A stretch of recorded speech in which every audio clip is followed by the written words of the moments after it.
And it is surely clear to everyone that our country needs a bigger reset. যুক্তরাজ্যের প্রধানমন্ত্রী Keir Starmer পদত্যাগ করতে প্রস্তুত এমন দাবি করেছেন ব্রিটিশ গণমাধ্যম ডেইলি মেইল।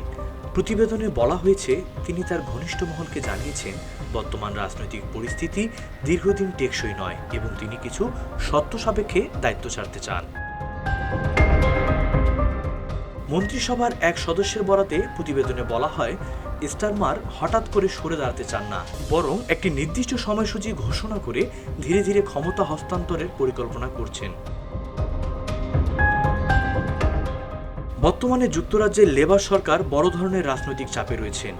স্থানীয় নির্বাচনে হতাশাজনক ফলাফল, দলীয় অভ্যন্তরীণ অসন্তোষ এবং একাধিক বিতর্ক সরকারের অবস্থানকে দুর্বল করে দিয়েছে।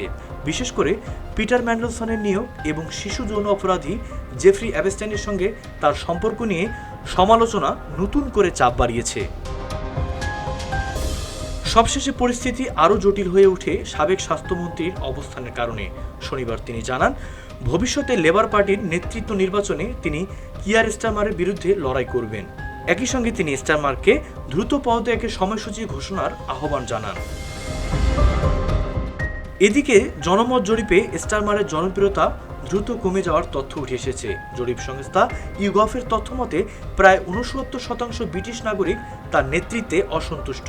অনেক বিশ্লেষক ইতিমধ্যে তার অবস্থার সঙ্গে সাবেক প্রধানমন্ত্রী লিজ ট্রুসের স্বল্প সময়ের শাসনামলের তুলনা করেছেন। রাজনৈতিক বিশ্লেষকদের মতে, যদি লেবার পার্টির অভ্যন্তরীণ বিভাজন আরও বাড়ে, তাহলে যুক্তরাজ্যের রাজনীতিতে বড় ধরনের নেতৃত্ব পরিবর্তনের পথ তৈরি হতে পারে, আর সেক্ষেত্রে কিয়ার স্টারমারের পদত্যাগ শুধু সময়ের ব্যাপার হয়ে দাঁড়াবে।